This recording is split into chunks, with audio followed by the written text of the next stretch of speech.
JSA TV, your virtual newsroom for tech and telecom professionals. I'm Dean Perrine, and welcome to JSA TV. With us today, we have Mr. John Logan. John is the VP of Operations and Engineering for Construction-CAD Solutions, or CCS. John, welcome to JSA TV. Thanks, Dean. Thanks for having me. Of course. Thank you for being here. Hey, man, we're going to be talking about BIM. And before we get too far into the weeds here, why don't you tell our viewers what BIM is? And, yeah, let's just start there. What does BIM mean, John?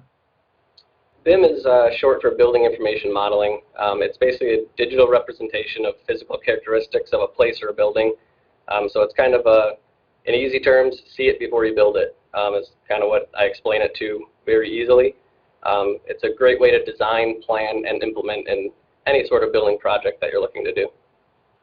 Excellent. So as I understand it, it is pretty critical when you're designing and installing things like HVAC and A&E applications. Is that correct? Can you talk a little bit about what applications are most critical, or what makes BIM so critical to those types of applications? Sure. Yeah, it's pretty much in any of the A&E applications, HVAC, electrical, plumbing. They're all really benefiting from this. It's not necessarily as critical in the design stage as it is kind of creating a new phase of the project. That project is called coordination. So this is kind of coming after the design stages. So after the design is kind of in a 2D environment, that's when BIM kind of comes in and all that gets converted into a 3D drawing, and that's kind of where this coordination process starts, and that's becoming extremely critical in these big high-rise applications like hospitals and new universities and things like that.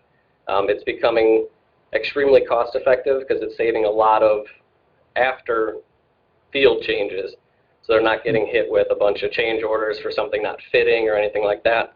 The coordination process is doing all of that digitally, so they're wasting time on a computer. They're not wasting time in the field paying contractors to be doing this installation when they kind of know it's not going to work. Excellent. I think I actually understand that. Fantastic. But it does sound like there's a considerable amount of technology involved here, both keeping things from becoming a manual process and really turning it into an automated thing that saves time and ultimately money. Can you talk a little bit about the technology in BIM? Sure. Yeah, there's basically one who kind of rules the industry, and that's Autodesk, of course. They seem to run just about every kind of CAD software. But that is the most used building suite. They do have an entire building suite that is dedicated to BIM now, and they're starting to do all of their subscriptions are being kind of focused towards that. So you buy one suite and it comes with all of the proper softwares to do pretty much any trade that you need to do. You can do HVAC, electrical, plumbing, most of those all with one suite of software from Autodesk. The most unique piece of technology I would say is Navisworks. That's kind of the collaboration tool that pulls in everybody's information all into one location. So this is a software that is very automated. So once you get everyone's individual 3D drawings, they go into this Navisworks software, and from there it's automated to tell you where every single conflict is in the entire building. So you know exactly where HVAC has a problem, where they're hitting an electrical light or they're hitting a conduit rack or anything like that. So it's extremely automated once you get through the actual design and modeling phases. Very interesting. So what's the future look like for this particular service? And my favorite question, frankly, is how does CCS do it better than anybody else? The future is looking extremely bright for this. It's kind of been going on a little bit here and there for the past few years. We started doing this, I think, about 5 years ago now, and that was kind of when it was very new to the market. And now there's a lot of owners and general contractors who are pushing this as hard as they can because of the reduced cost of field changes.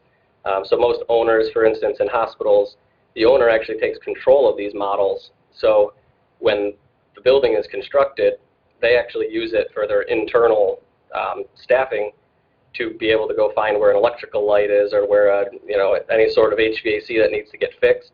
They can actually look at the model and they can use that instead of going to pop ceiling tiles over and over and over. And it's not easy to do in a hospital with dust falling everywhere in a contaminated area or whatever. So it's becoming a very, very big thing in the health industry.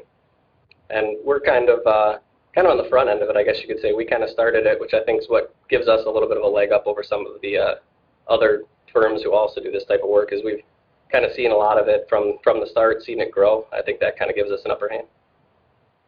Excellent, John. Thank you very much, and it's very, very fascinating tech talk today. So thank you very much for being here, and thank you, viewers, for watching JSA TV. We'll see you soon.